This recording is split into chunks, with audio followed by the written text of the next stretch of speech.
Honorable Chief Guest, Shri Prakash Sakhlecha ji, the Honorable Minister, Science and Technology, Government of Madhya Pradesh. Also inviting on the stage with him. May I request you, sir, to kindly grace the stage with your presence. I would request the Honorable Minister to kindly... Okay, sir. I'm so sorry, ladies and gentlemen.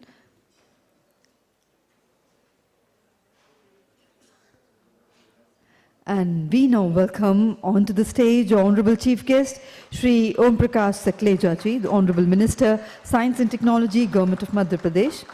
Inviting our guest of honor, Dr. Somanath S., Chairman, Space Commission, Secretary DOS and Chairman ISRO. Inviting our guest of honor, Mr. K. Rajaraman, Chairman DCC and Secretary Telecom. Inviting Mr. A.S. Kiran Kumar, Member Space Commission, former Secretary, Department of Space. Inviting Honorary Dr. Mike Short, CBE, Chief Scientific Advisor, Department of International Trade, UK. Inviting Mr. Nathan D. Ruiter, Managing Director, Euroconsult. And inviting Dr. Subba Pavuluri, President, SIA-India and CMD Ananth Technologies Private Limited.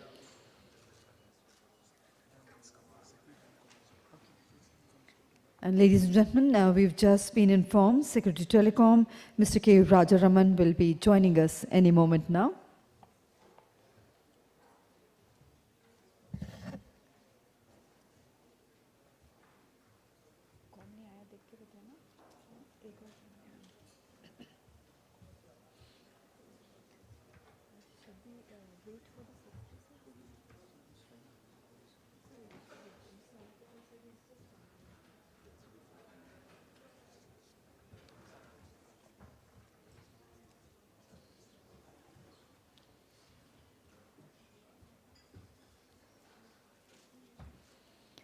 Ladies and gentlemen, we will wait for a few minutes for Secretary Telecom to join us.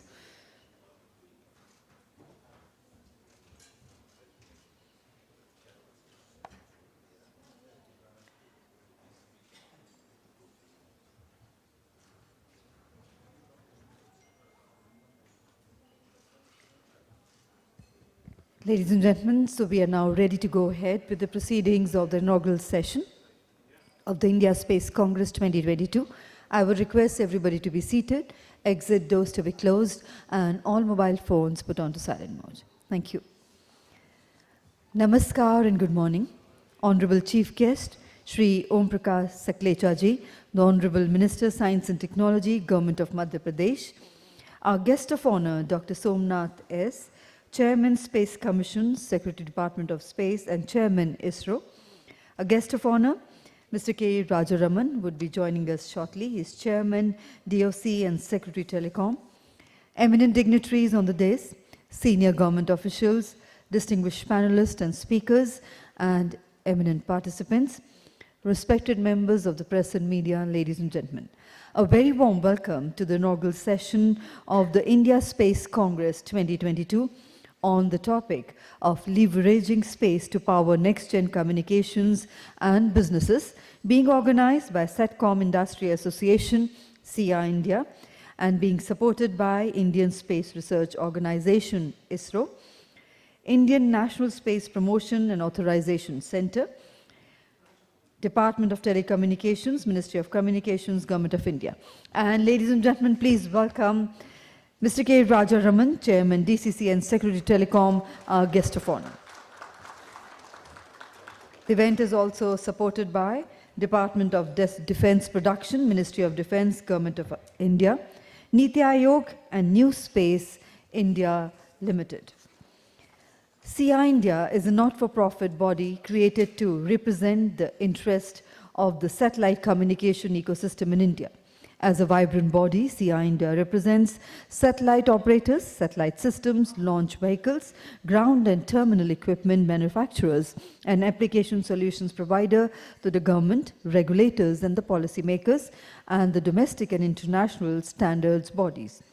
As the thought leaders for the satellite communication ecosystem, we aim to present the Indian industry's interest to the highest government levels for policy making, regulatory, and licensing matters.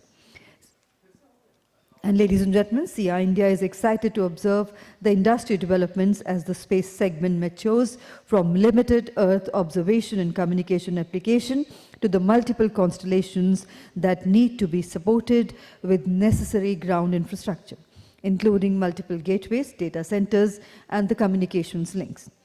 And the conference today is supported by Ananth Technologies, Dassault Systems, Nelco, SES, Cacific, and the state partners are the Government of Uttar Pradesh and the Government of Andhra Pradesh. Ladies and gentlemen, hosted for the first time by SIA-India, India Space Congress, is a global congregation of the industry experts, government, policymakers, thought leaders, legal professionals, and academia in the space sector.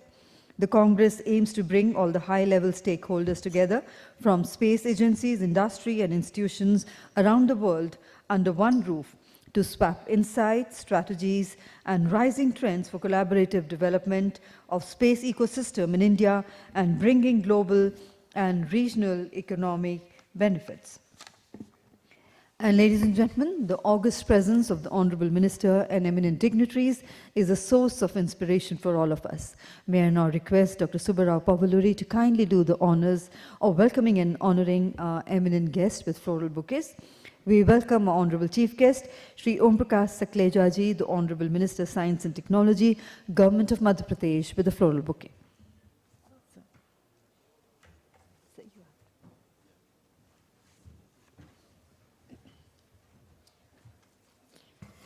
Thank you very much indeed, sir, for gracing this occasion, and a very warm welcome to you. We welcome our guest of honor, Dr. Somanath S., Chairman, Space Commission, Secretary DOS, and Chairman ISRO. A warm welcome to you, sir. We welcome our guest of honor, Mr. K. Rajaraman, Chairman DCC and Secretary Telecom. Warm welcome to you, sir. We welcome Mr. A.S. Kiran Kumar, Member, Space Commission, former Secretary, Department of Space. A warm welcome to you, sir.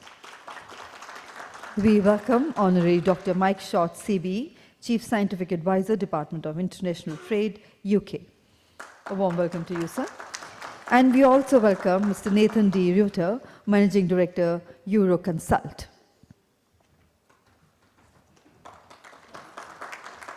Thank you very much indeed, Mr. Subba, for kindly doing the honors. And ladies and gentlemen, as is customary, we begin every auspicious occasion by lighting the ceremonial lamp and invoking the gods and goddesses and seeking their blessings for the success of our endeavors. I would now request our Honorable Chief Guest and eminent dignitaries on the dais to kindly do the honors of lighting the ceremonial lamp and formally inaugurating the India Space Congress 2022.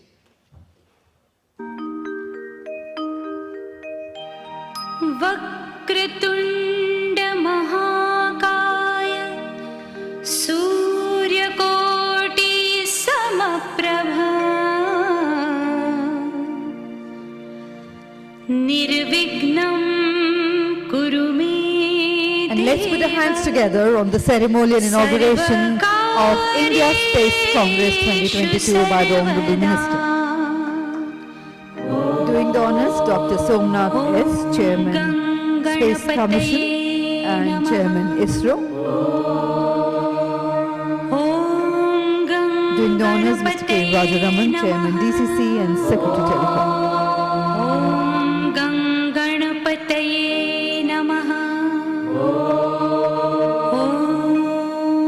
The former Secretary Department of Space, Mr.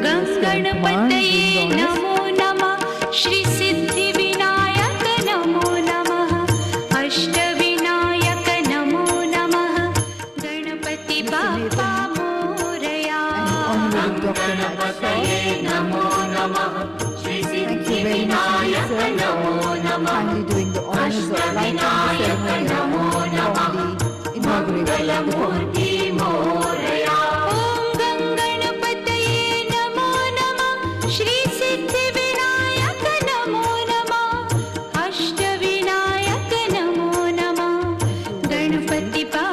Ladies and gentlemen, Dr. Subba Pavuluri is the President of SIA-India and CMD of Ananth Technologies. He founded Ananth Technologies in 1993, which is the first private industry to set up assembly, integration, and testing facilities for satellite and launch vehicles in India.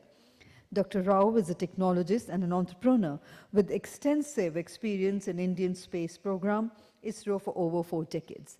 And I have the proud privilege in inviting Dr. Subba Pavuluri to kindly begin the proceedings today with his welcome address. And let's put our hands together to welcome him.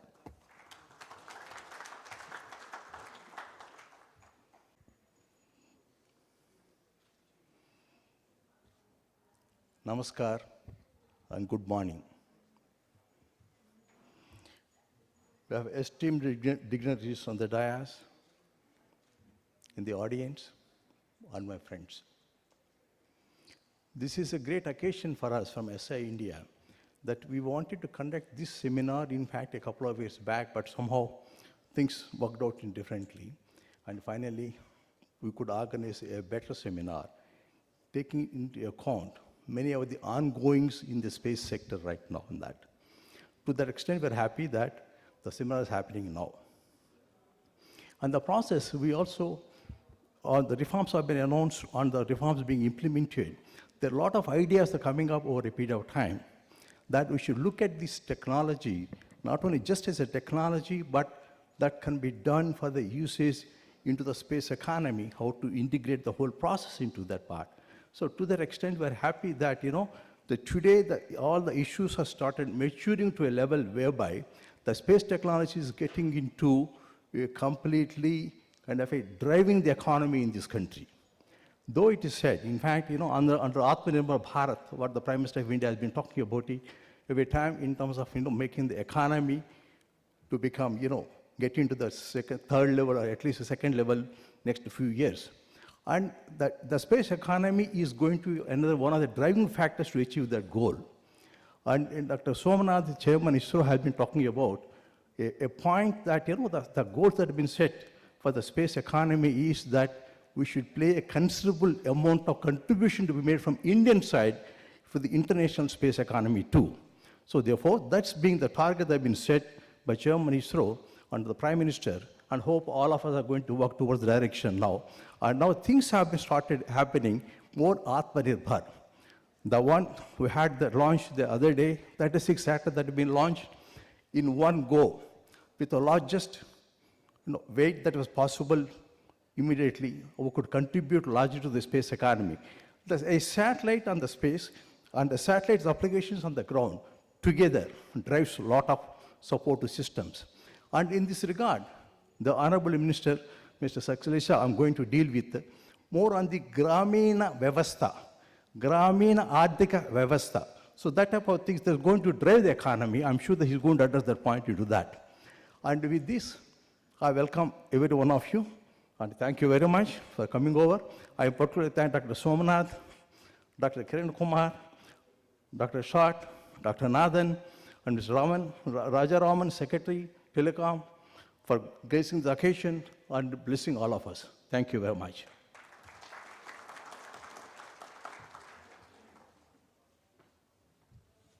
Thank you very much indeed, sir, for those warm words of welcome.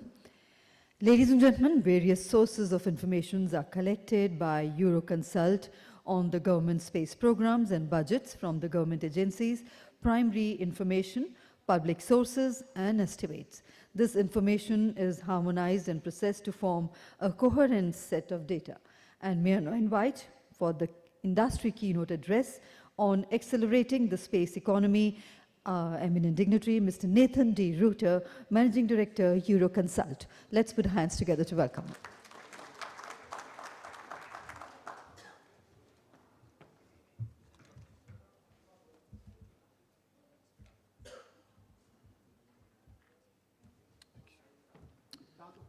All right, good morning.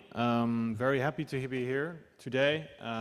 First of all, I would like to hope to see at least so many of you today and get to interact with you today. I think you probably have joined the Diwali festivities this week. I'm just looking quickly at my slides. Here we go. These past days. I also want to congratulate and thank SIA-India to bring together so many people today and this week for a very pretty important topic. Anyone in the industry, I think, in the space industry considers this very exciting times. But from the Indian space sector, I think this is especially true. So my presentation, what I will do, it's not up there. This is not the most sexy slide, so you still caught me on the right time.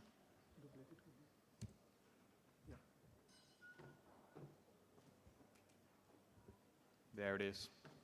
All right, so accelerating the space economy, that's the topic of my speech. I will look at kind of the major growth factors underlying the growth of the space economy, but also giving some key takeaways from the Indian space sector. First, a quick word about Euroconsult. So we are a global consulting firm, fully specialized in the space sector. We are over 40 years in business now, and we operate across 4 business lines, including consulting, market intelligence, events, and training. We basically serve anyone in the industry or interest in the industry, and we're happy to discuss more about our services if you're interested during the week. But let me go directly into the topic of today, the space economy. And I think when we talk about space economy, it's always very important to kind of first look back and see where we stand today. So looking back, we have seen a pretty steady growth of the overall global space economy, except for a dip in 2020, and I think everybody can imagine the dip was caused by the pandemic. But in contrast, if you look at the investment levels in the space sector, that actually peaked around 2020 and 2021. And that really sets the foundation for the growth that we project over the next decade. So our forecast, we project the total global space economy to reach 642 billion by 2030. I'll explain a little bit more what are the underlying drivers and market opportunities for the growth. But first, let's just further unpack the global space economy. And there's a few things that I think we need to keep in mind. First of all, the role of government versus commercial space. So about, if we could look at the breakdown today, about 75% of the commercial market is basically deriving the space economy value, but it also shows the importance of civil and defense-related expenditures. So all in all, it's always, if you compare to other industries, the government role remains very strong in our sector. Second important fact, we love all to talk about rockets and launches, but the value is created in the downstream. So if you look at the services layer, it represents about 89% of the total value created. And when you further go into the services layer, SatNav and SatCom are really the big pieces of applications that drive the value, as they all kind of tap in these large consumer markets. So in the next kind of set of slides, I will go a little bit deeper. I will discuss SatCom, Earth observation, SatNav, and some other new upcoming emerging applications. SatCom first. So in our latest forecast, we project total SatCom service revenues to grow to around 126 billion. And here, the key part, what we see is, on the one hand, this very strong growth in satellite broadband, but also the decline in video broadcasting revenues. And those declines in video broadcasting revenues has now primarily been encircled into the Western markets, let's say the Europe and US markets, but we also see some stabilization and slight erosion in other parts of the world now. The other kind of smaller market, which we call kind of the commercial IoT, there we do see, after years of quite a bit of steady values and kind of a growth with the new satellite constellations coming up, though there we expect the revenues to double by the end of the decade. But those are still the existing kind of more traditional SatCom services. There's so much more happening in this space. So you've probably heard about a direct-to-cell phone, a lot of discussion in the past months about this new capability provided. But there are also other applications, like potentially the connected car or distributed micro data centers. All those applications are still relatively in an early development stage, but really has the potential to uplift the market basically value for SatCom. Also important is, great to see numbers, but how do we get there What is the roadmap basically to drive revenue, build skill and profitability for the SATCOM industry? Well, innovation is basically the key word. So on the network innovation side, there's been a lot of investments into building a multi-orbit software-defined network that will to be fully integrated into 5G. We see more and more constellations coming available, and if you look at a total projection of available capacity, we expect around 90 terabits of multi-orbit capacity being globally available by 2027. So a major influx compared to levels today. Of equal importance is the business innovation. When we look at that, I think the kind of key focus is how can we increase end-user adoption. I've listed some stats here. If you just look at the satellite penetration of addressable markets in connecting the unconnected universal broadband, it's still below 10%. If you look at it from the mobile market perspective, in terms of airlines, ships, less than 20% is connected, and even those who are connected, they probably still require more data throughput and higher service capabilities.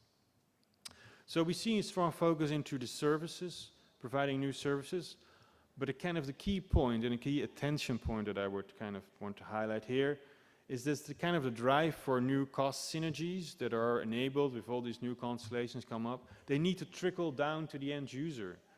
If we look at the past, most of the cost savings has been kind of transferred into providing a better service offering. But to really kind of expand the addressable market, we also need to provide low-cost services into the market. And then, of course, the current economic climate with inflation and potential recessions might make that even more challenging going into the future. Satellite navigation, I think, is a very interesting, maybe a poster child for the satellite industry, because it really shows that satellite technology can be seamlessly integrated in our daily lives. Basically, this market can be broken down by two. On one hand, you have the user terminals, so think about the chipsets and GNSS receivers in your tablets, in your cell phone, in your car navigation. But also the second layer is the service layer that is enabled by satellite navigation, such as Uber, I came by Uber here, or other kind of ride sharing, or Google Maps in general, or games like Pokemon Go. All those kind of services are enabled by satellite navigation services. So the satellite navigation had a little bump as well in 2020, primarily related to the transportation part of the business, but we're really seeing a strong rebound in recent months, and I'm pretty bullish about the value it's going to create over the next decade for both the products and the services layer. So what are the market trends and technology trends? So first of all, we see a multiplication of NGNSS signals.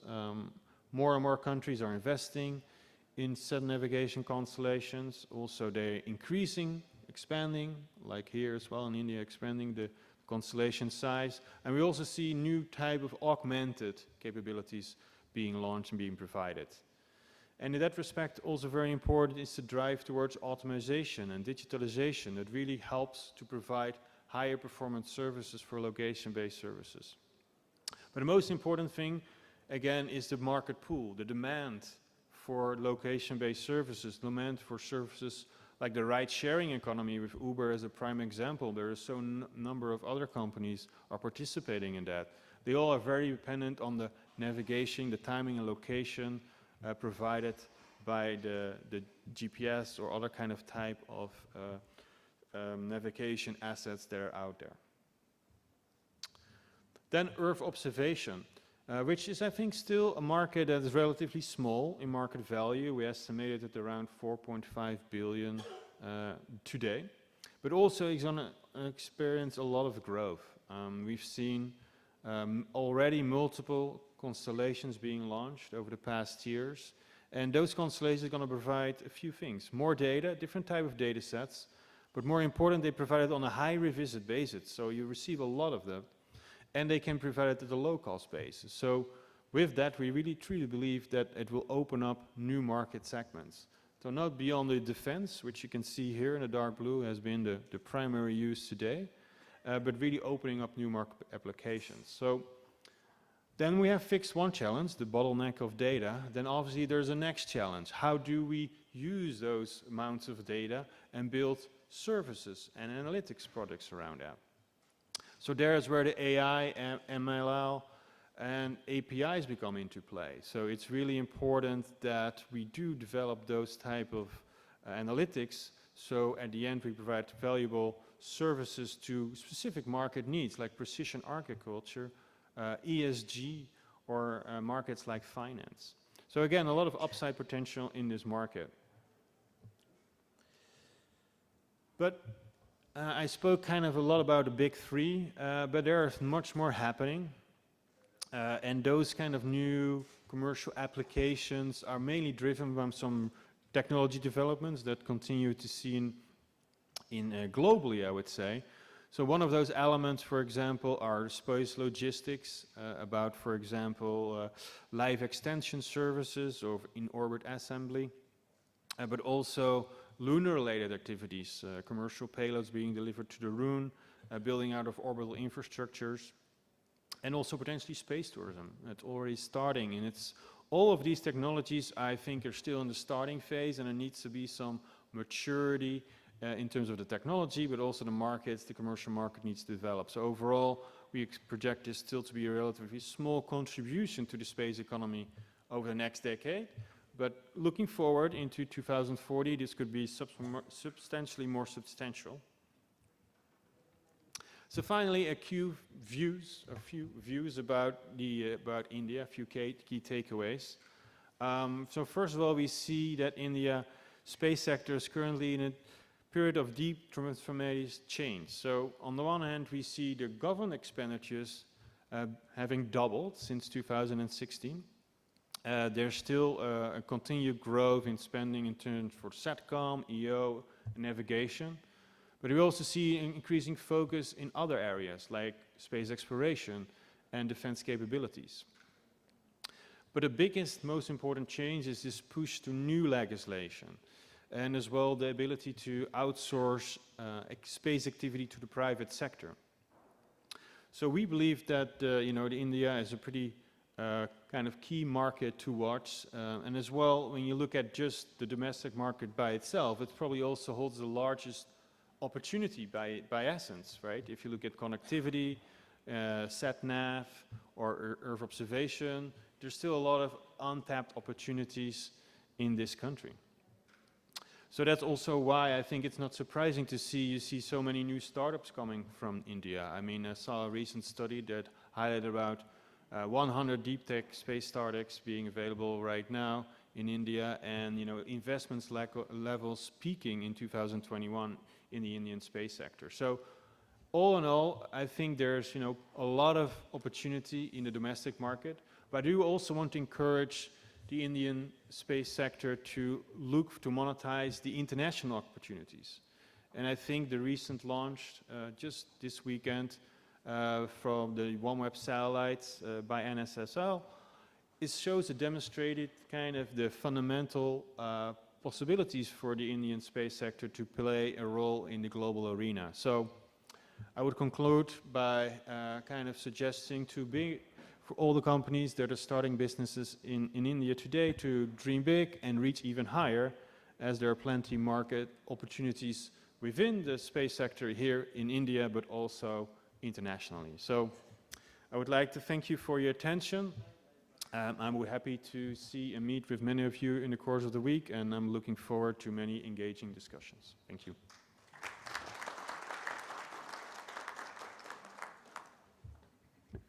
Thank you very much indeed, sir, for that informative presentation.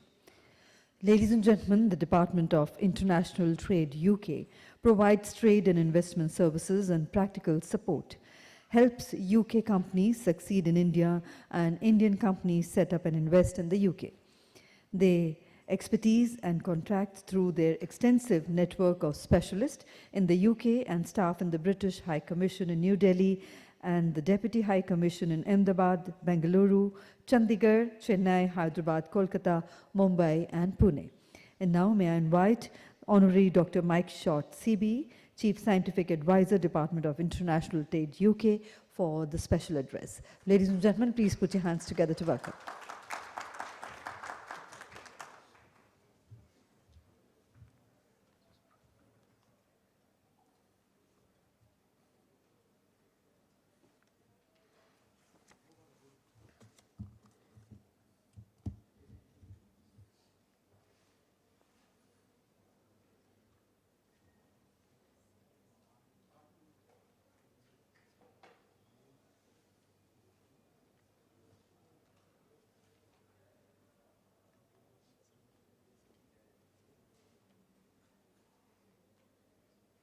Can you go back one? That's the third slide.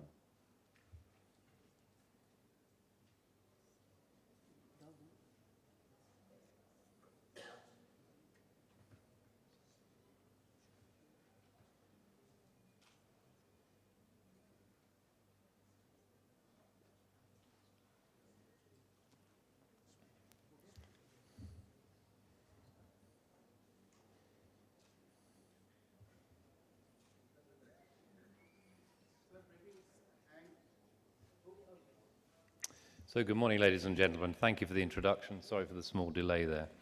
It's a great honor to be here in this inauspicious week. We had a delegation from SIA and indeed some other Indian representatives to the UK back in June, and it's a great honor to be able to follow that up in this inauspicious week. Clearly in a week where we've seen such major launches from India of the OneWeb satellite constellation, to be able to take part in some of the celebrations for Diwali, and indeed the welcome of a new British Prime Minister of Asian origin.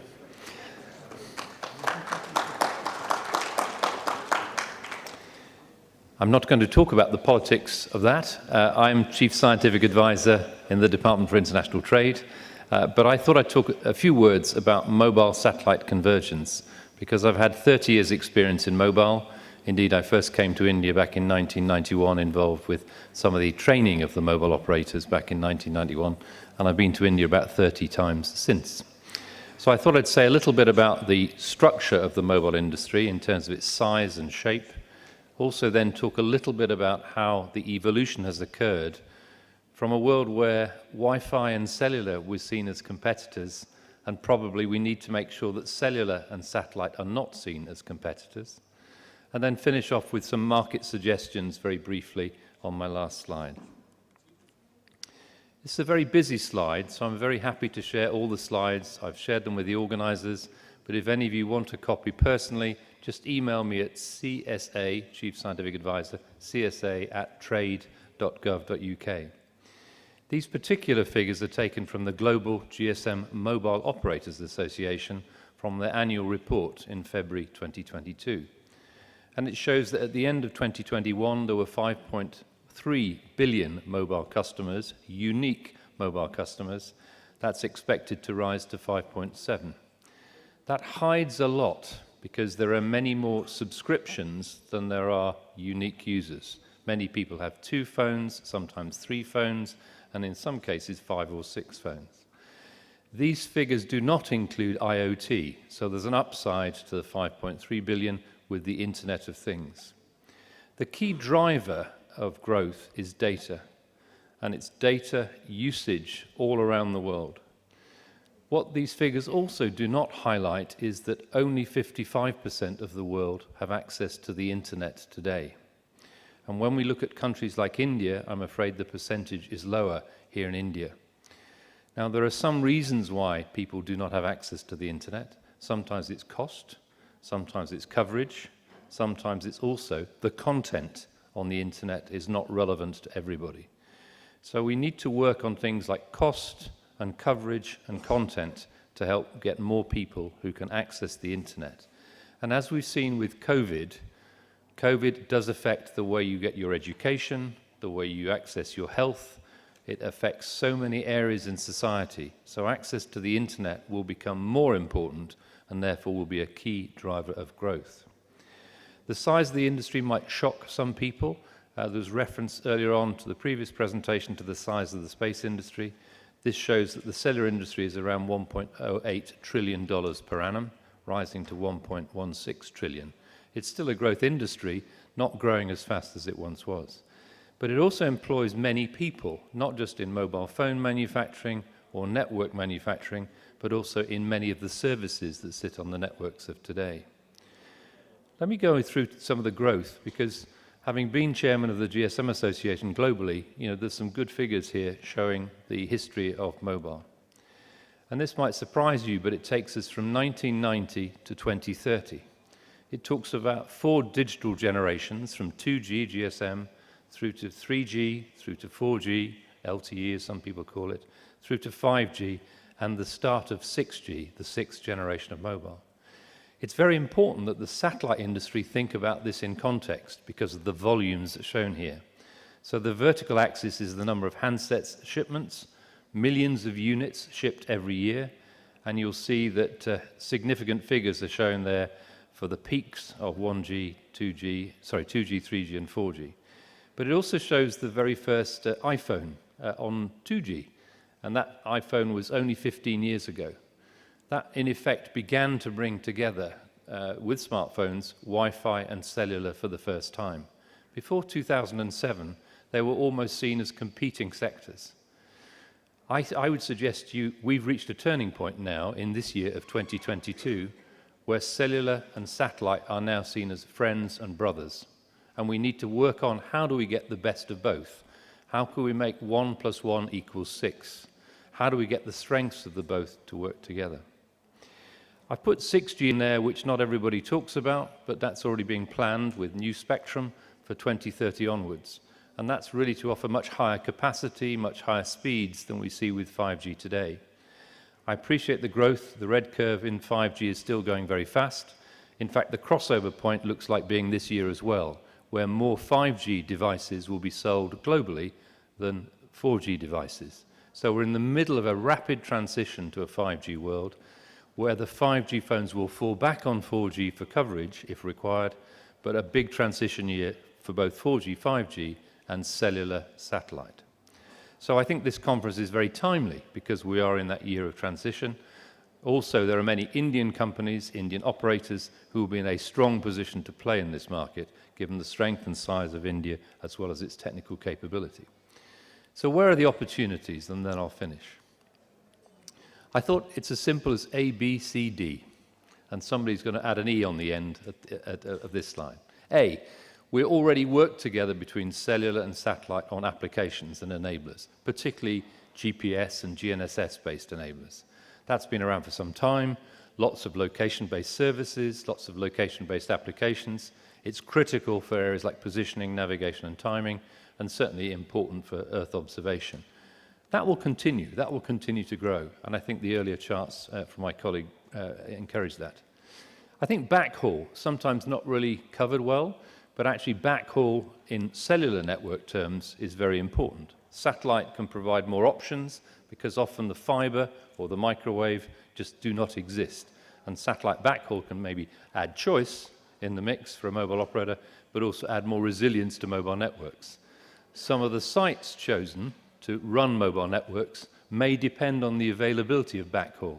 So space has a particular advantage in this area if it's priced appropriately and if it's sold appropriately to the mobile operators. I think there's a lot more room to look at backhaul as an option from the space industry to the mobile industry. Coverage. We often think about rural coverage. Actually, there's a digital divide when it comes to access to the internet, but that is driven, as I said earlier on, not just by coverage. It's also driven by cost and the content on the internet. Sometimes the local languages are not there on the internet. Sometimes the sales approach is not user-friendly from a content point of view. I know cricket is a huge sport here in India. Whether the cricket is available or not in the right local language, that is an example of is the content relevant to pull people on the internet.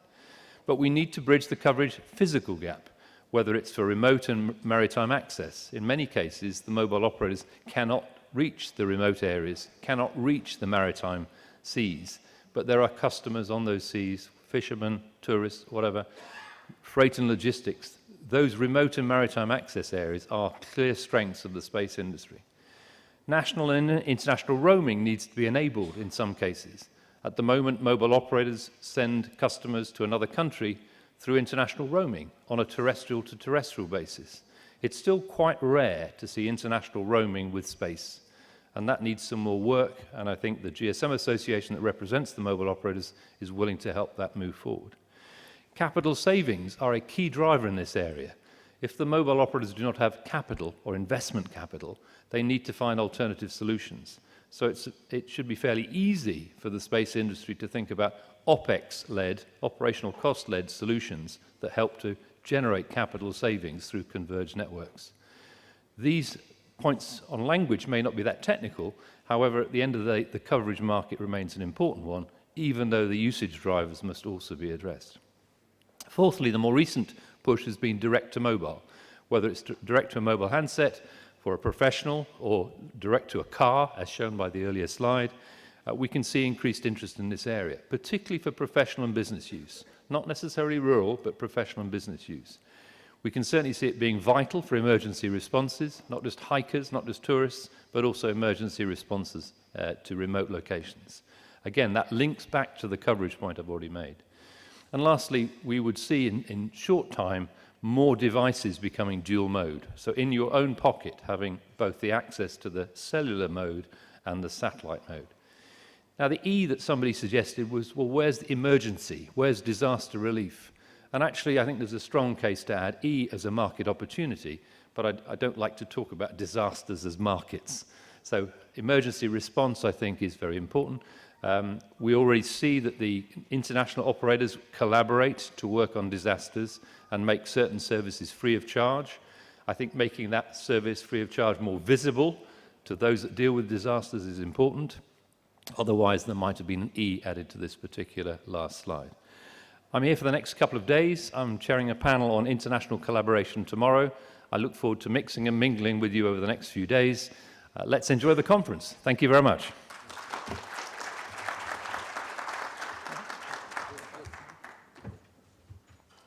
Thank you very much indeed, sir, for the special address and that insightful presentation.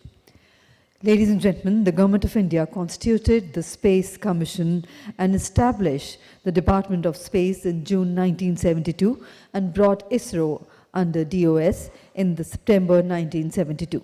The Space Commission formulates the policies and oversees the implementation of the Indian space program to promote the development and application of space science and technology for the socio-economic benefit of the country.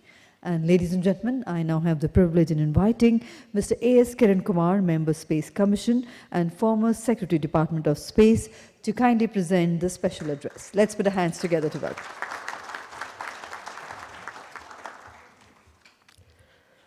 Good morning to all of you. At the outset, wishing all of you a very happy Deepavali here. Honorable Minister and all the dignitaries on the dais, and all of you who have gathered here in a unique event where I should compliment SIA to have brought together at a time which looks very appropriate.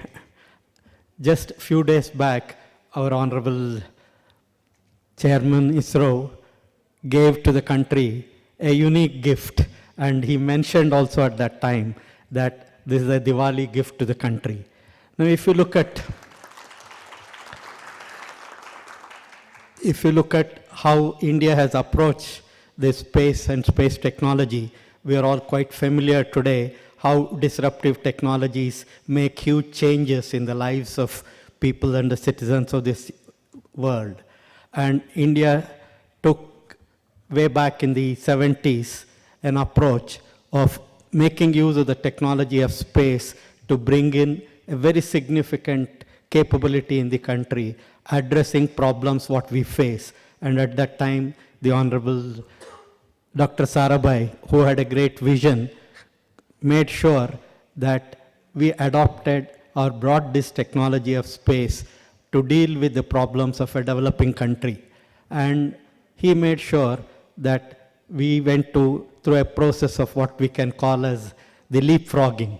And how we ensured is made use of all the technologies accessible to the country through the friendly nations, and making use of those accessible technologies, built within the country a capability of dealing with problems specific to this country.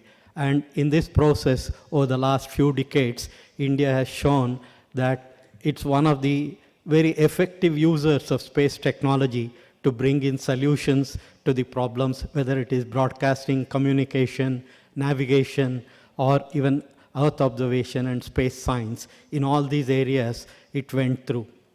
And after many decades of operations, the world has changed so drastically in the arena of space. Gone are the days where only the nation states used to conduct space activities. Today we have all seen how private enterprise has moved into the space arena and converted space, and also looking at space as the fourth frontier, which is true to the human nature of conquering all the frontiers which you get. And today the world is moving at such a fast pace that India also needs to take note of this and also bring this space technology for the development of the country and be a part of the space economy. And in this context, what happened a couple of days back is again another demonstration of how you can take advantage of the developments that happen across and how you can change the way the country is dealing with this problem.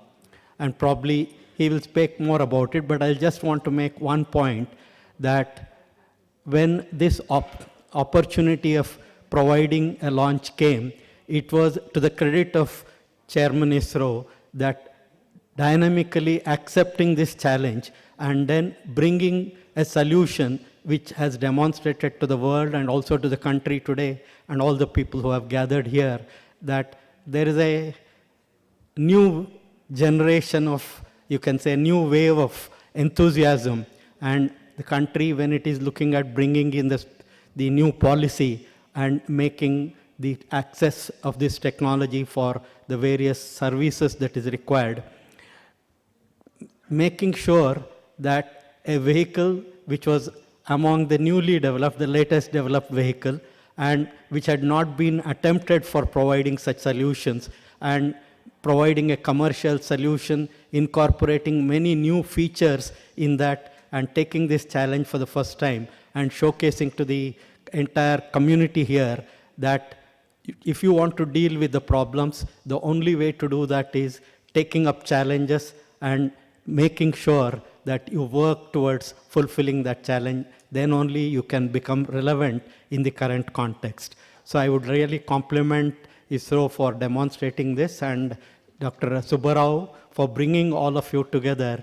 And what he is planning to do in the next couple of days is to have a set of discussions wherein end-to-end all aspects of space technology utilization, and as we also saw what was shown, while the space technology itself is a very small component, the economy, space economy really is more in the services that is being provided, making use of these technological capabilities as tools, and then providing solutions to the various entities. And in this, what is going to happen in the next couple of days is an excellent opportunity to not only network and also build on the momentum that the country is trying to provide, both in terms of the policy making and also in terms of enabling people to work in this area.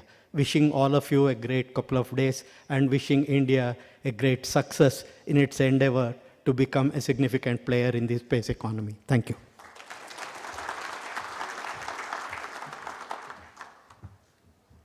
Thank you very much indeed, sir. And moving on, ladies and gentlemen, the Telecom Commission was set up by the Government of India via resolution in 1989 with administrative and financial powers of the Government of India to deal with various aspects of telecommunications. The government redesigned the Telecom Commission as the Digital Communications Commission in 2018. The Commission is responsible for formulating the policy of Department of Telecommunications for approval of the government, preparing the budget of the Department of Telecommunications for each financial year and getting it approved by the government, and also implementation of the government's policy in all matters concerning the telecommunication. And ladies and gentlemen, I now have the proud privilege in inviting a guest of honor, Mr. K. Rajaraman, Chairman DCC and Secretary Telecom, for the special address. Let's put our hands together to welcome him.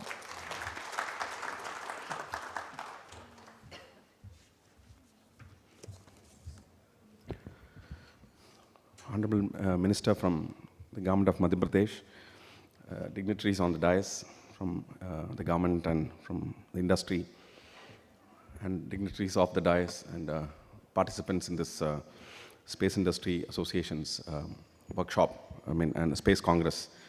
I'm extremely delighted to be part of this unique gathering, which focuses on a very important piece of technology that is key to development in this country. So if you look at the space communication and the space technology as such, it plays a very important role in the fulfillment of, in the work towards the fulfillment of national goals.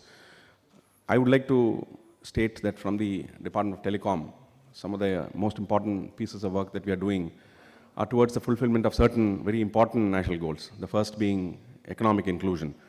Because essentially in a very diverse country like India, where there are people from various economic sections, ensuring equity and speedy development is a very, very big challenge, given the size of the country in terms of population as well as diverse geographies and so on and so forth. So from that perspective, the national goal of economic inclusion is a very important goal, and subordinate to that is a very important principle on which we are working from the Department of Telecom, which is the issue of digital inclusion. Because essentially, unless in today's world one is connected through internet or through other forms of communication, obviously development would be hard to come by.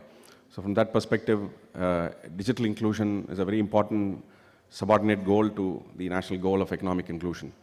The work which the Government of India has done over the last several years in terms of bringing the people who live in the remotest and the farthest corners of this country into the net or web of economic development is a case in point.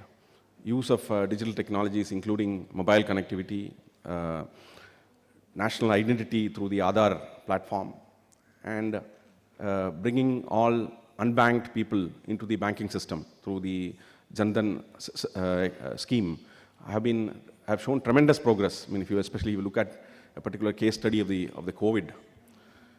In fact, during the peak of the COVID, when several countries were battling on how to reach out finances to the citizens, India did that very effortlessly through transfer of nearly about 60,000 crores of rupees instantaneously through electronic means to banks of nearly about 400 million newly banked people, who are the poorest of the poor.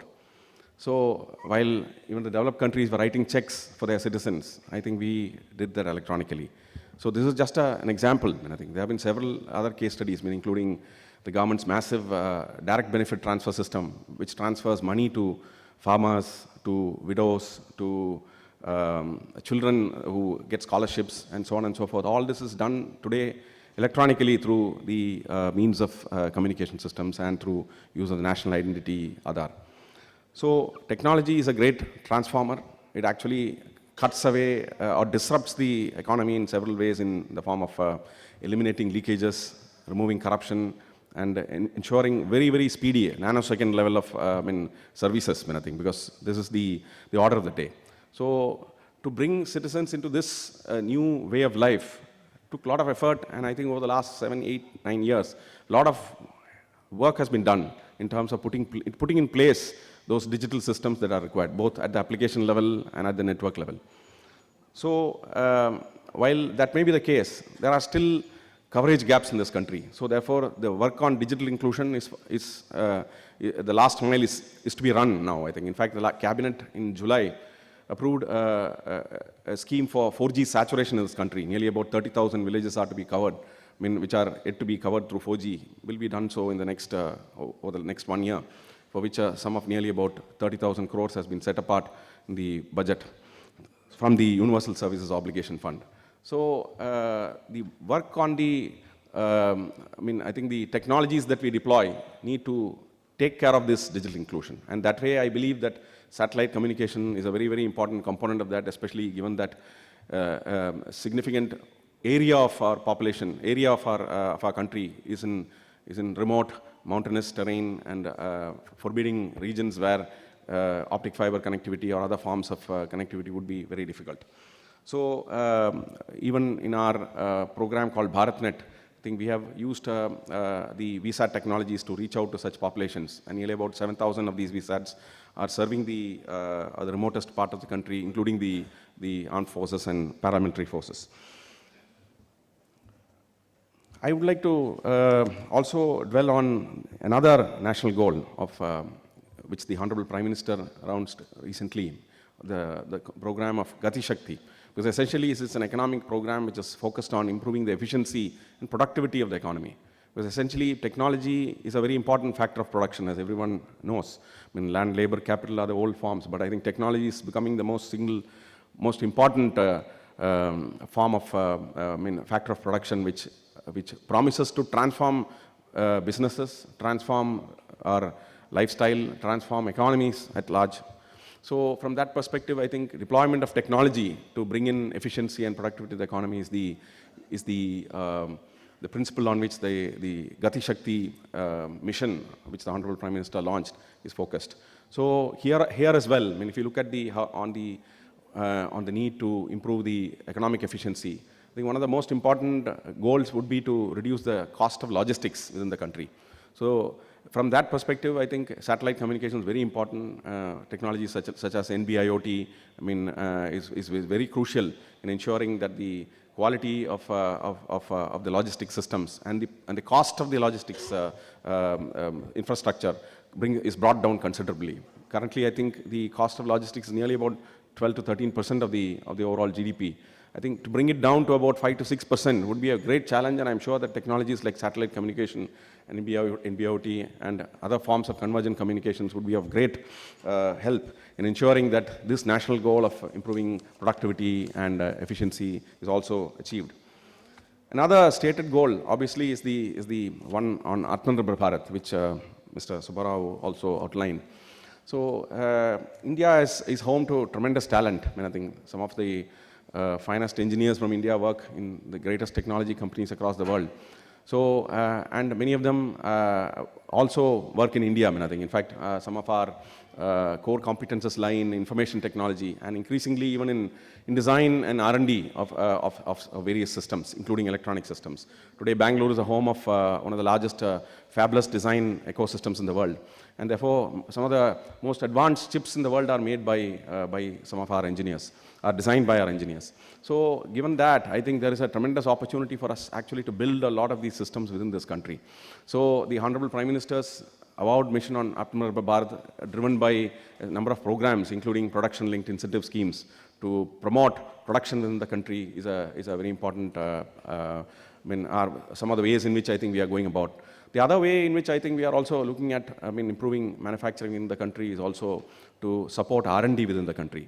Recently the Department of Telecom launched an R&D fund from the, outlaying a part of 5% of the Universal Services Obligation Fund to support research in cutting-edge technologies that can lead to greater design and manufacturing within the country.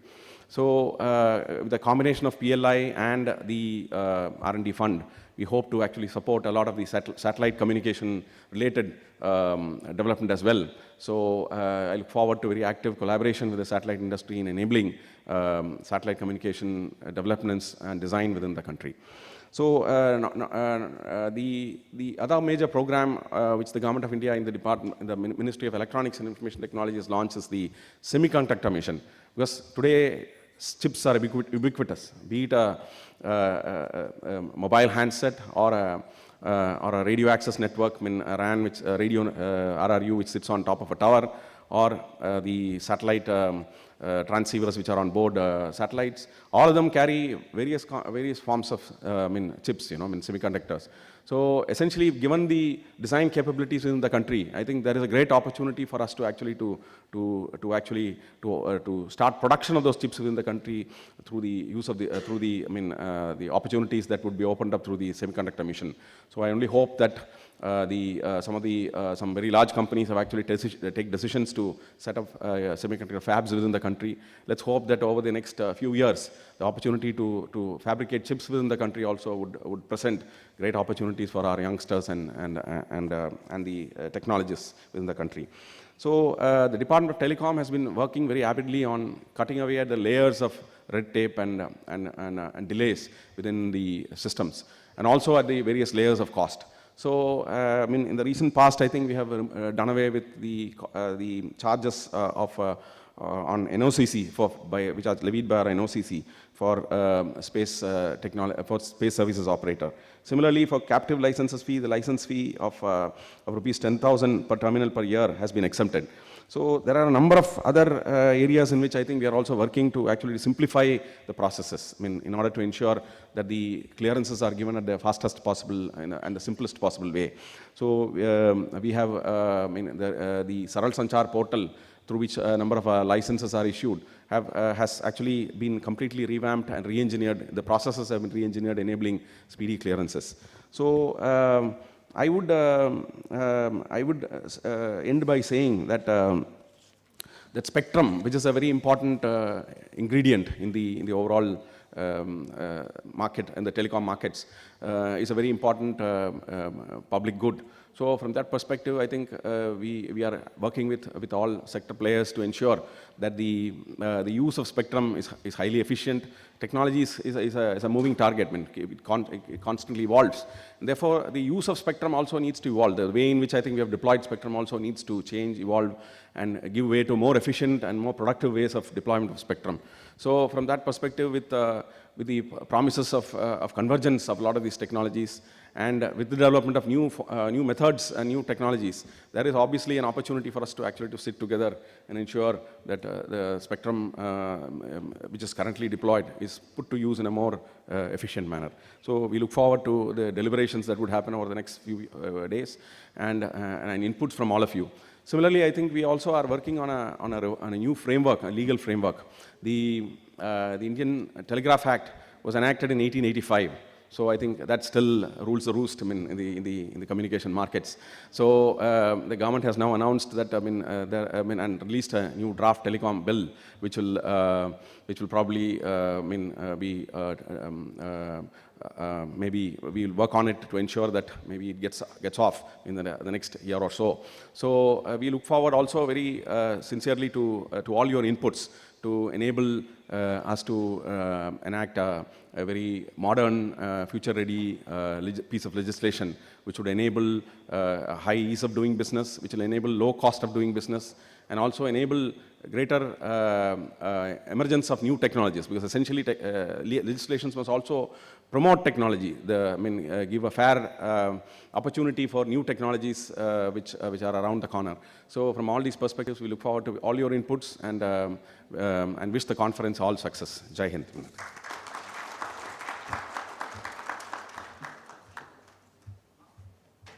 Thank you very much indeed, sir, for that special address. Ladies and gentlemen, the Indian Space Research Organization, ISRO, is the space agency of India. The organization is involved in science, engineering, and technology to harvest the benefits of outer space for India and the mankind. ISRO is a major constituent of the Department of Space, Government of India.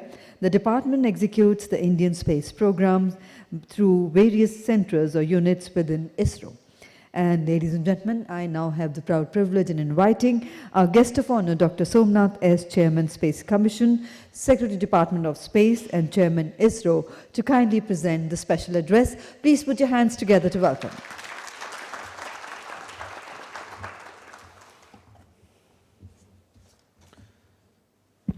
Good morning. Thank you for the opportunity to be here today. Especially our Honorable Minister from Government of Madhya Pradesh, Shri Prakash, Sakhlecha, and all the distinguished panelists here for the inaugural program. My greetings to each one of you for this event. Let me, at this moment, thank SIA-India for organizing such a program here. Indian Space Congress, with a vision to look at leveraging space to power next-gen communication business. I think this is very apt theme at the right time, when everything is right for India to talk business and also commercialization of space sector. Let us look at why it is important at this moment. It's primarily because we have seen us Dr. Kiran Kumar said that Indian Space Research Organization as a government entity, Department of Space, has been working for the last 60 years to create certain ecosystem in this country in space in various domains. It has created what is needed for the country as a nation in terms of its strategic capability of building rockets, spacecrafts, applications in every sector. I think which is something very unique, that they were able to do it at very shoestring budget. We know that the budget outlay for the whole program has been very low by any standards, but still we were able to develop certain capability in India, and we have reached some level. But then we look at it in a different perspective today when the whole of the world is changing. As already been told that no longer the national agencies continue to be the space service providers. The entry of non-governmental entities into space sector is more visible today. Then, of course, we look at how the space sector can really be larger in size of economy. We have been taking pride in telling it is a small economy. I think the way we look at it has to be different today, that it has to be a larger economy. And what the Department of Space and Indian Space Research Organization doing and demonstrating over the many years on capabilities. I will say more of demonstrating the capability rather than operationalizing the capabilities.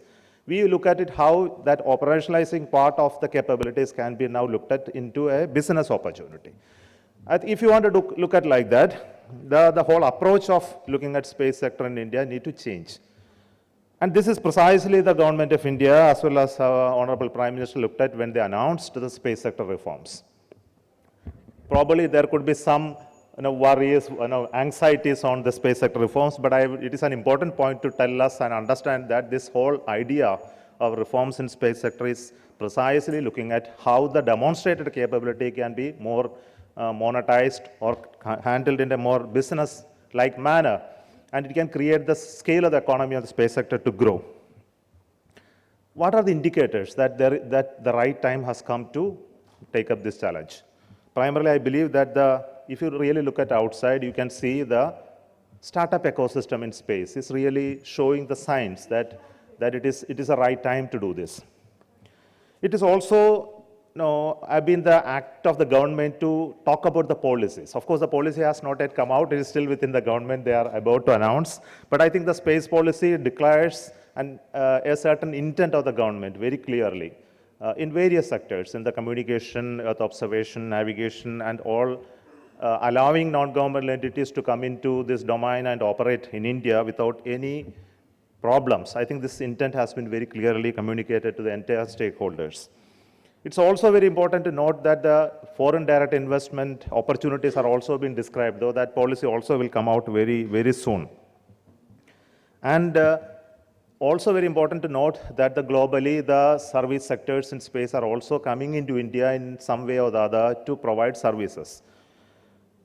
Another important point to note is that we have created two institutions through this space sector reforms, very powerful institutions. One is InSpace, which is going to be an agency or a center to do the hand-holding of the non-governmental entities who are interested to take up the space activity in India, regulate them, hand-hold them, and derive support from the already established knowledge within the system to be available to them for growth, acceleration of the growth.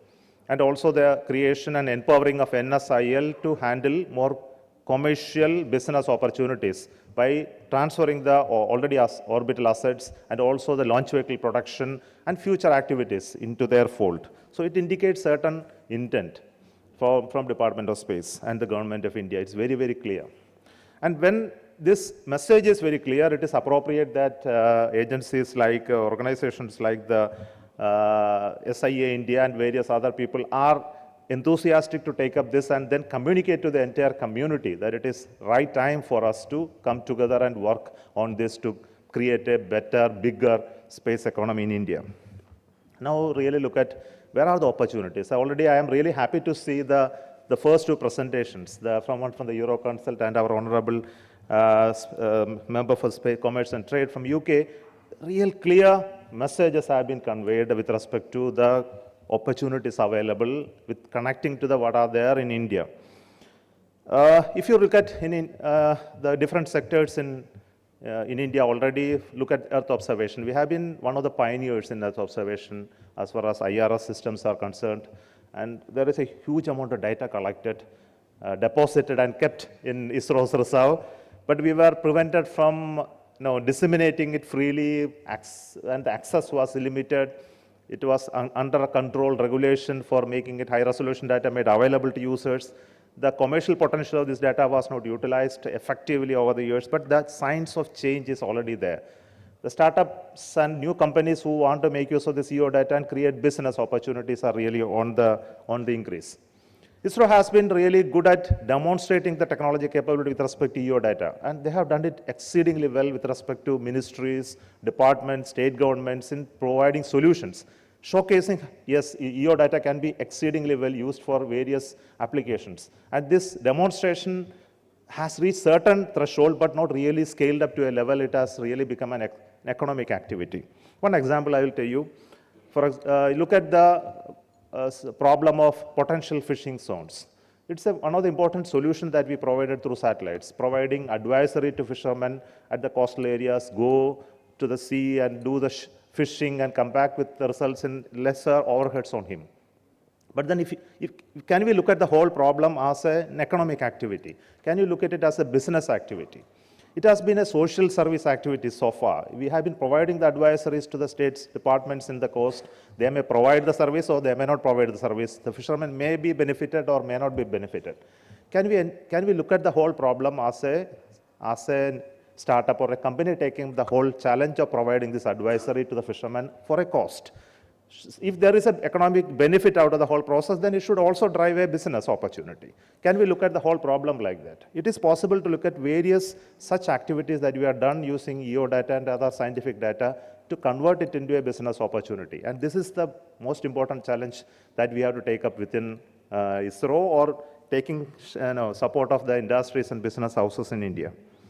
Similarly, the SATCOM area also, we know that we have been doing the transponder leasing, or now all the satellites are now come to the NSIL fold. They will continue to provide the transponder leasing services for users, etc.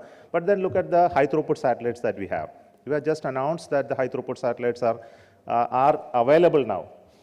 But then you look at India as a nation, what type of satellites we must have for communication. Here again, a lot of discussions are taking place, whether the constellation approach or more focus on geo satellites for continuing the services that are required for this country. I'm very convinced that we cannot live without those geo satellites as far as this nation is concerned. And when you have high throughput satellites of this capability and future satellites coming up, it's important that we create an ecosystem here. They will be utilized very well as a better business opportunity, especially when we know that India has a lot of areas still unconnected. Can we use these satellites in more business-like to provide high latency, possibly internet services to sectors which are not serviced, and whether more players can come into it to provide those services. This is another area. Third, of course, we know that NAVIC. When we talk about NAVIC, probably many people know that it has not really entered into the public domain, or it not entered into the mobiles and devices, etc. We know that it has not widespread. Of course, there are many people who have already put it in their mobiles. But we know that NAVIC was created at a point in time when we were having possibilities of denial of such services by others. So it has a genesis of its creation, the NAVIC. And we created the NAVIC with the geostationary satellites as a regional navigation system. Now the questions which we should address, whether we should continue as a regional navigation system, how far we should expand, whether it should become a global navigation system at some point in time, which is at best efficient and economic model of running this NAVIC constellation, and where are the services that are going to be the most prominent ones we should meet. Of course, some of the problems and solutions addressed today are really pointers to those approaches that we have to take. And I'm very convinced that we need to strengthen NAVIC in the coming days, keeping the geostationary satellite base as the base, but bringing in MEO satellites to expand its possibilities and better solution delivery to the larger community. This is required, and I am very convinced, and we are working on such a possibility in the future. Look at the science missions that we did. We did only 2 or 3 science missions, and they were examples of one of the best cooperation that existed between India and other spacefaring nations of the world. They were able to host many of the instruments on board our science missions and create some useful science out of those missions at exceedingly low cost. And this is another domain that India should continue to work looking at commercial possibilities. I think there are a lot of things being talked about in this type of missions. For example, we discussed on fueling in space, debris, active debris removal, and supporting various other nations. For example, cargo shipping to an international space service, etc., could be a possibility. Some of the indicators today that it is possible to manufacture these systems in India and provide such services. We should look at it. Coming to launch vehicles, I think all of you know that we have been successful in developing a series of launch vehicles. Currently, PSLV, GSLV, and LVM3 operate here as operational launches, and we just did the first launch of SSLV. Now, if you look at all this, what are the directions in which that Indian space ecosystem should move with respect to launch vehicle building and operationalizing? This is another domain we are deeply discussing to understand. First thing is PSLV. PSLV, if you know, PSLV is a very reliable rocket, and we have recently handed over the production of this PSLV to an industry consortium who will take it up and then launch at least 5 of them with the support of ISRO, and later they will handle it on their own without the support of ISRO. So this is the goal that we have, and continue to be produced and launched by those industry consortium as long as it is commercially viable. And we look at LVM3 as the best commercial bet we have today, where it can be used as a launcher to service most of the commercial launch markets, but we are actually constrained by the production capability existing in this country in terms of numbers. Though we are currently created a capability to launch build only 2 rockets in a year, it's just not enough looking at the profile that we have. We are getting the possibilities that we have today. It has to be increased to 6 or even up to 12 per year. For this we need, bringing more industries together to build this vehicle within industrial ecosystem so that numbers can be produced. Whatever capacity that we created within ISRO system is just not enough. So this is another point I would like to discuss with many of those partners in this move. Yet another area is SSLV. We know that SSLV was created as an industry-friendly rocket, and we would like to transfer this rocket to the industries as soon as possible. After the first or next 2 launches, we hope that it will all go well in the next launch, and hopefully after that it should be transferred to industry, and industry will be given the whole technology to build it and operate it on a fast-track mode to support the small satellite constellation building exercise at very manageable cost.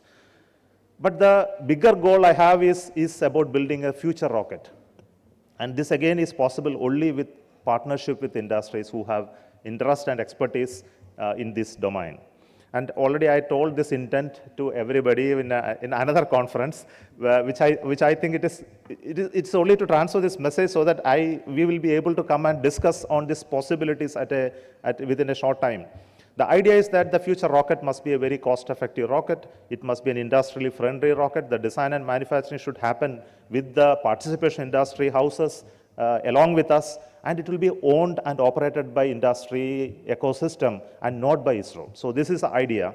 And ISRO will continue to be the designer, the mentor to handle such a complex machine to ensure its reliability and operability, but it has to be owned and operated by the business houses to handle it more commercially, and also to look at numbers. Whenever it is required to increase the number, they should be able to do faster than what we are able to do. So this idea has to be taken up, and we should convert it into a real possibility of realizing this vehicle in very short possible time, because time is running out and we need to see how we can induct this rocket into our idea. And currently I want to tell you that a team in ISRO is working to define the design and then bring it up to the industry to showcase and take your inputs to convert it into a full-fledged rocket, not later than another 1 year or so. But then looking at the overall ecosystem, we see that the potential to grow in space sector comes out of the ability to build and operate larger number of satellites. See, look at the satellite building in India, it still continues to be within ISRO's premises. I think this is not the thing that we want. We want more and more satellites to be built in industrial ecosystem. One of the idea for us today is to become an anchor customer of satellites, which are built in private ecosystem. So this will give confidence to the global community to see that ISRO believes in the private companies and their satellites, and we would like to take some of those satellites and launch it as ISRO satellites. And we will work with those companies on different satellites. For example, it could be an Earth observation satellite, it could be a satellite for a specific purpose, and we are already on discussion on how larger number of smaller satellites can be built within industrial environment and then hosted on ISRO's launchers for purposes which are national purposes. So this is another domain we would like to see.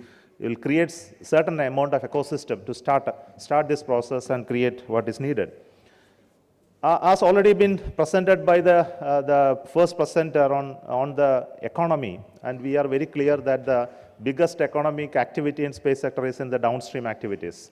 And we need to focus on that activity in India. And it has great opportunity in India to work on this domain.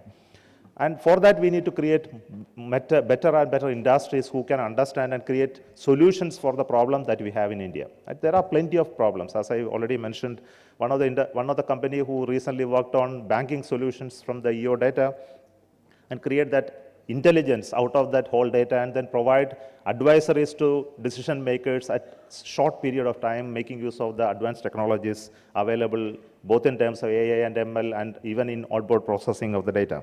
So there are plenty of opportunities available in various sectors which I don't want to speak about. I believe that you will look at youngsters in this country who have a lot of ideas, mentor them wherever they are there to create those startup industries.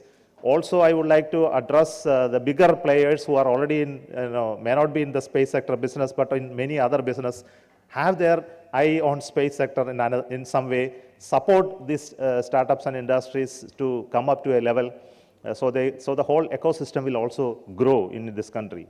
We also believe that the global players will come to India in space sector, and this is something that we look forward and invite them to come to India based on the new for FDI policies that are going to be announced. I think the issues in this regard also will come down. It will give a great opportunity for global players in spacecraft building, electronics manufacturing, possibly launch vehicles as well to come to India and then manufacture as an Indian-based launch vehicle. And we are very happy to provide the required support for them to host it in our launch complex as well for their launches. So this is a great opportunity to us once the space sector opening up has really happened, the clarity is already there, and the next steps are to be taken by you people. I think the SIA has really brought all of you together to debate on it, discuss on it. The themes that are set for this today's conference is really very clear. It is focused on what the goals, ultimate goals are, and I wish towards the end of this discussion, conferencing, you will clearly have some clarity of thought and plan for a long-term engagement with India to create a very vibrant space ecosystem, which will be Atmanirbharta meeting. For the definition of Atmanirbharta, as we have already know today, is not to meet the internal demands of India by our own work, but to meet the global demand by creating systems within India. This has been the greater goal of our Honorable Prime Minister. I believe that through the space sector, we will be able to meet some of those goals satisfied. Thank you so much for this opportunity and wish you all the very best in this conference.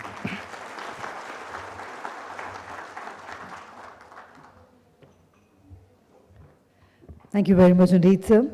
And now, ladies and gentlemen, for the inaugural address, I have the proud privilege in inviting our Honorable Chief Guest, Shri Prakash Sakhlecha ji, the Honorable Minister, Science and Technology, Government of Madhya Pradesh. Ladies and gentlemen, please put your hands together to welcome our Honorable Chief Guest for the inaugural address.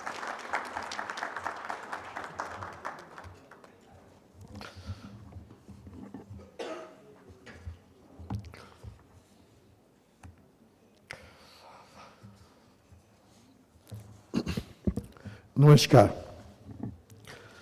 सबसे पहले सभी को दीपावली की बहुत बहुत शुभकामनाएं। Happy Diwali to all of you specifically. और साथ ही आज का जो दिन है भाई Dooj, brotherlyhood day in our religion, that we all are brothers and we work together to make a more comfortable life of a common man and to grow the economy and to have the new world of speedy delivery, the convenience system. I really thanks a lot to Dr. P. Subbarao, who organized this meet today. Although it was a difficult day to leave the state, but his pressure was too much. There is a good conference and you must attend.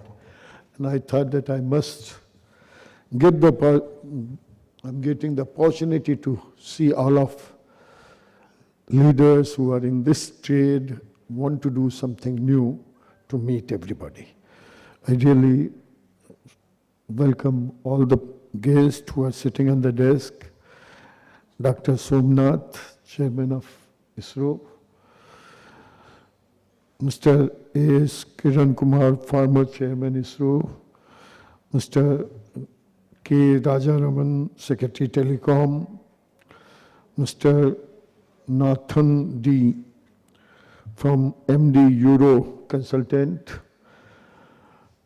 Dr. Mike, Chief Advisor to UK Embassy, and all the distinguished guests from the different trades and different part of the country as well as different countries.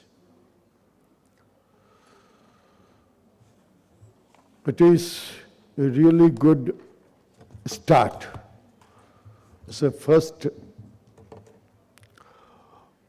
event which is being set today, but in the first start, I can see the enthusiasm and the interest of everybody, and together this good gathering to discuss in a depth way that how we can increase our services, our contribution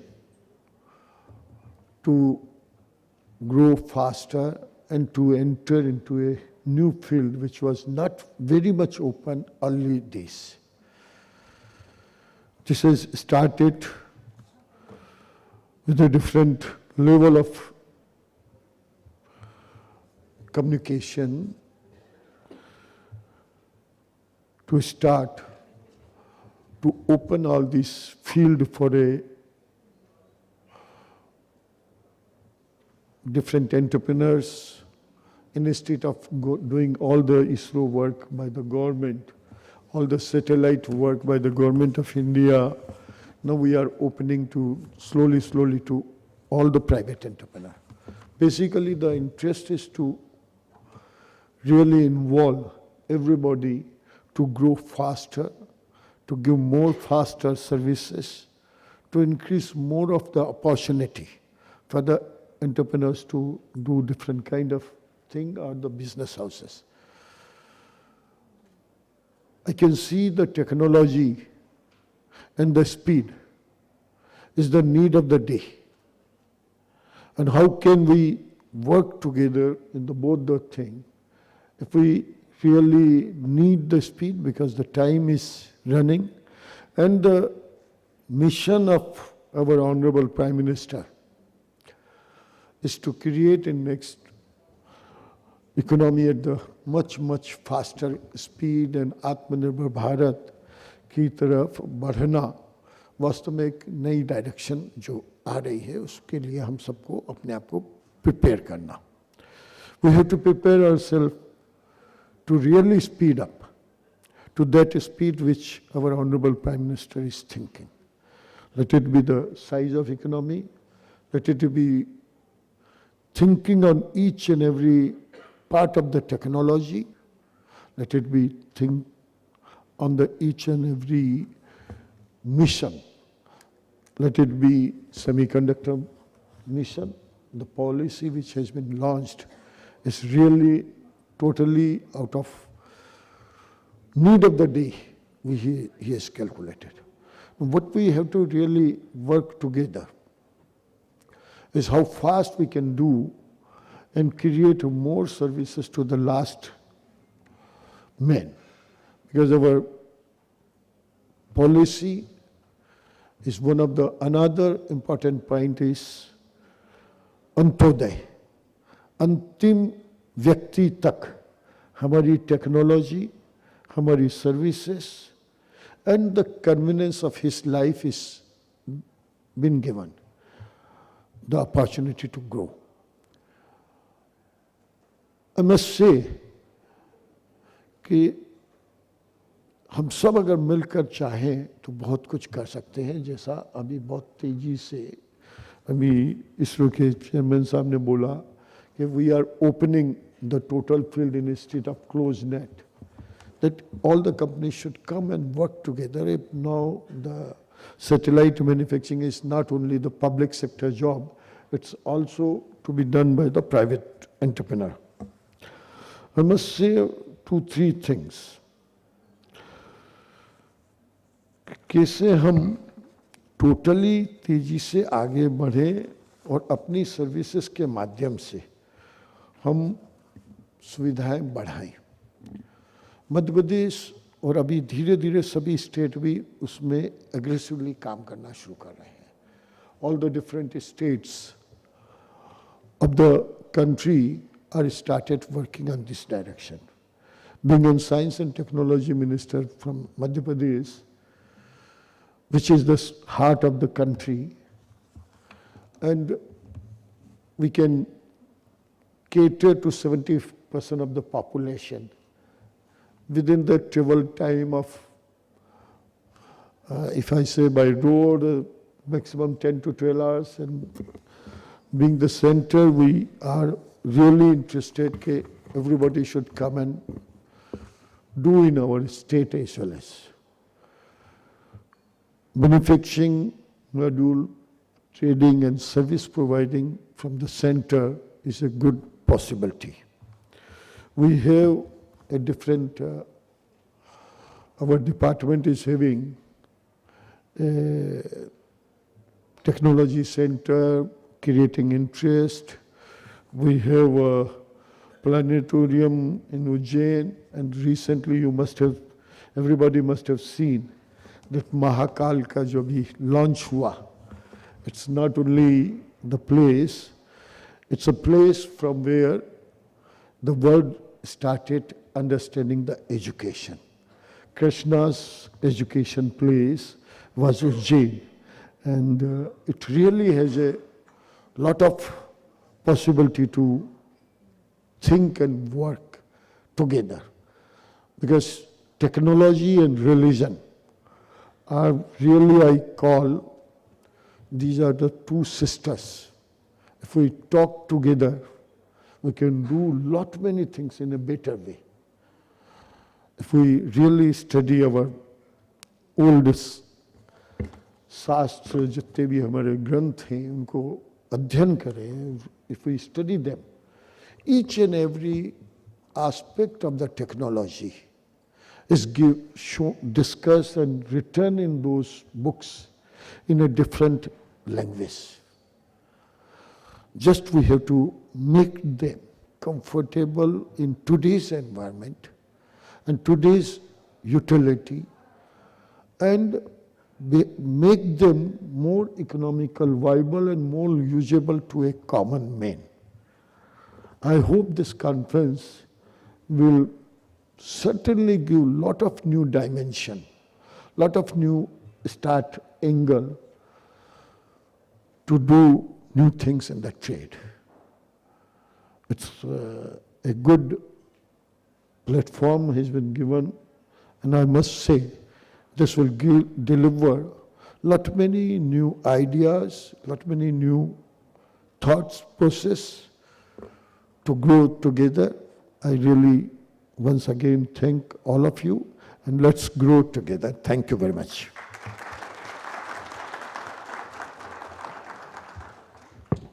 माननीय मंत्री महोदय जी का हार्दिक धन्यवाद. Ladies and gentlemen, we thank the Honorable Minister for gracing this occasion and for the wonderful inaugural address. The Honorable Minister stressed on increasing the facilities and that the benefits should reach the last man. And now, ladies and gentlemen, in the august presence of the Honorable Minister, we shall have the exchange of Memorandum of Understanding between SIA-India and Taiwan Space Industry Development Association, TSIDA. And to do the honors from SIA-India, may I request Dr. Subba Pavuluri, President SIA-India, And I would like to invite His Excellency Mr. Boshan Jer, Ambassador Representative Taipei Economic and Cultural Center in India. Yes. With your kind permission, Honorable Minister, we have exchange of Memorandum of Understanding between SIA-India and Taiwan Space Industry Development Association.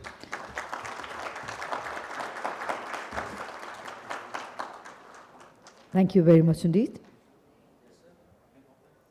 Can you open and have a group photograph, please? Thank you.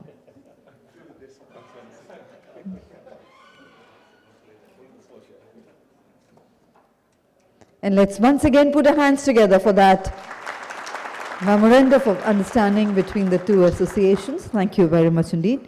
We look for a brighter association future with that. And ladies and gentlemen, we take this moment to do the honors of facilitating Dr. S. Somanath, Chairman ISRO, for the recent successful launch of GSLV. Let's put our hands together for this. Under his stewardship, ISRO has successfully launched 36 communication satellites. His leadership will help transform ISRO as a new growth engine for the global space economy.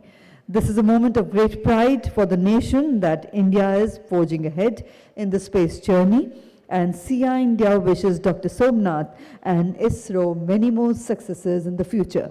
And to do the honors, we would request the Honorable Minister to kindly do the honors of facilitating Dr. S. Somanath. We felicitate. And many congratulations once again, sir.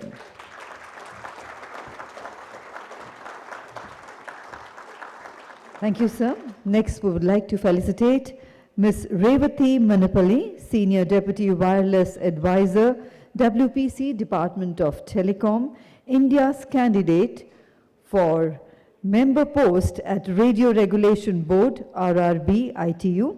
She won the election with largest numbers of vote at recently held ITU plenipotentiary with the support of 139 countries out of 180 countries that voted in the election.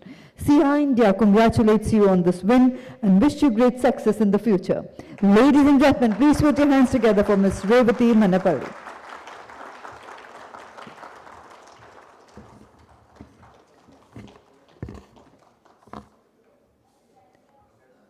And may I request all the representatives of the startup companies to kindly move towards their stalls, as shortly the Honorable Minister and dignitaries will be moving towards the exhibition for the inauguration. Once again, requesting all the startups to kindly move towards the stalls. And I would now like to request Mr. Deepak Mathur, EVP Global Sales Video SES, to kindly propose and say a few words of thanks. Thank you.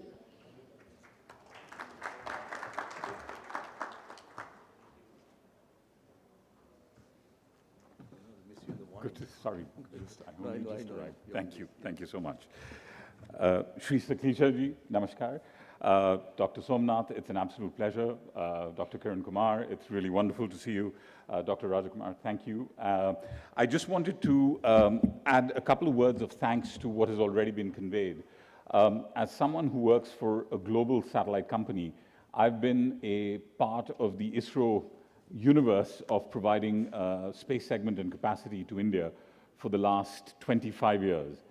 And I have to say that I've never felt more encouraged and more positive about the potential of what we can achieve together.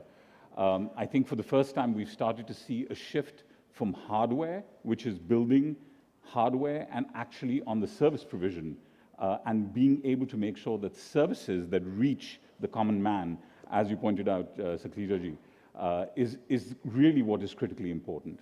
From my perspective, I think the future is, from a satellite perspective, going to be multi-orbit. We will need to use geostationary orbits for delivery of video. A simple example is that 100 transponders that deliver video across India today create employment for over 1 crore people. It creates an industry that is over 2 lakh crores. So the multiplier effect of the applications that sit on top of capacity, capacity being the hardware, but the applications that sit on top of it are so critically important. We will also be using MEO satellites, I would imagine, in order to provide high trunk, high throughput capability for aeronautical services, for being able to manage and maintain the security of our borders, to provide large capability trunking and disaster recovery. And then finally, as congratulations on the launch of OneWeb, the use of LEO systems in order to be able to provide consumer and enterprise services. So I have to say again, as someone who's been a part of this industry since 25 years, I have never felt more positive about the future. Incredibly excited and can't wait for the rest of the subsequent days to discuss some of the opportunities that we have together. Thank you so much to all of you. Very grateful, Ji. And happy Diwali to all, and Shubh Bhai Dooj. Thank you. Thank you.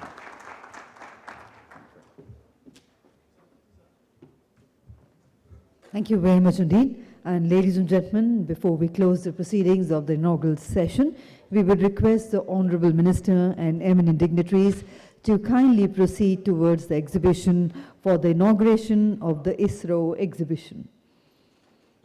And let's once again put our hands together to thank the Honorable Minister for gracing this occasion and sparing his valuable time. May I request you, sir, to kindly move towards the inauguration of the ISRO exhibition.